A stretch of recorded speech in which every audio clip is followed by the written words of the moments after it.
কত সুন্দর করে আল্লাহ পাক এই জগৎ বানিয়েছেন, পৃথিবী সৃষ্টি করেছেন। আল্লাহ পাক মানুষকে কত সুন্দর আকৃতি দিয়ে দান করেছেন। আল্লাহ পাক বলেন লাকাদ খালাকনাল ইনসানা ফি আহসানি তাকওয়িম। আল্লাহ পাক বলতেছেন আমি মানুষকে সুন্দর আকৃতি, অবয়ব আকৃতি দান করেছি। উচ্চ আওয়াজে বলেন সুবহানাল্লাহ।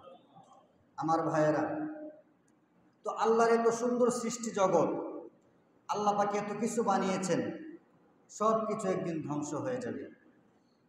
হযরত ইসরাফিল আলাইহিস সালাতু ওয়াস সালাম, যাকে আল্লাহ পাক কাজ দিয়েছেন সিংহা ফু দেওয়ার জন্য, যখন তিনি সিংহা ফু দিয়ে দিবেন মুহূর্তের মধ্যে দুনিয়া উলট পালট হয়ে যাবে।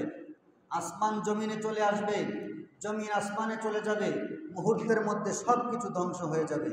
এমন একটা অবস্থা হবে, কেউ খাবার খাইতেছে, এই সময় তার মৃত্যু হয়ে যাবে। কেউ নামাজ পড়তেছে, এক রাকাত পড়ছে, বাকি রাকাত পড়তে পারে নাই, মৃত্যু হয়ে যাবে। কেউ চলাচল করতেছে, হঠাৎ মৃত্যু হয়ে যাবে। কেউ বাজারে অবস্থান করতেছে, হঠাৎ মৃত্যু হয়ে যাবে। অর্থাৎ হযরত ইসরাফিল আলাইহিস সালাতু ওয়াস সালাম যখন সিংহা ফু দিবে, সাথে সাথে সব কিছু মুহূর্তের মধ্যেই ধ্বংস হয়ে যাবে।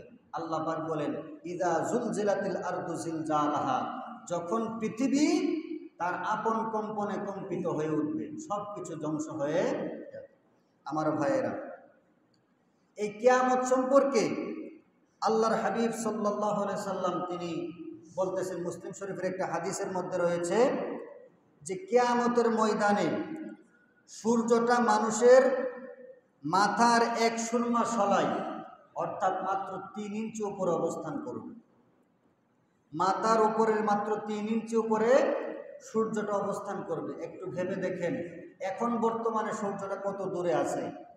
এত দূরে থাকার পরেও আমরা সূর্যের যে তাপ, আলো আমরা সহ্য করতে পারি না, গরম লাগে, কত কিছু।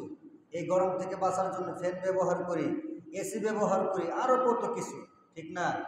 তো কিয়ামতের ময়দানে সূর্য এত দূরে থাকবে না, মাত্র মাথার 3 ইঞ্চি উপরে থাকবে। একটু ভেবে দেখেন ওই সময় আমাদের অবস্থাটা কেমন হবে। আমার ভাইয়েরা, সকলের মাথার 3 ইঞ্চি উপরে থাকবে না।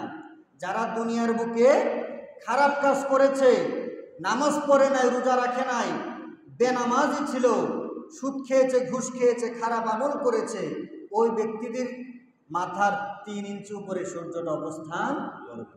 আমার ভাইয়েরা, সওয়াবের ক্ষেত্রে কেউ একটু কম করি, কেউ একটু বেশি করি, গুনার ক্ষেত্রেও আমরা কেউ একটু কম একটু বেশি।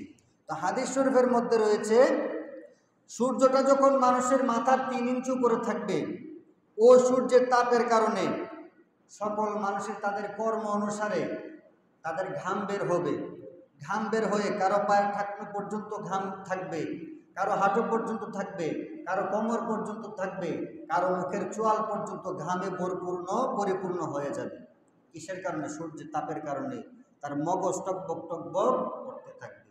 আমার ভাইয়েরা, আল্লাহ পাক রব্বুল আলামিন আমাদের সবাইকে ওই কঠিন আযাব থেকে, সূর্য তাপ থেকে রক্ষা করুন, বলেন আমিন।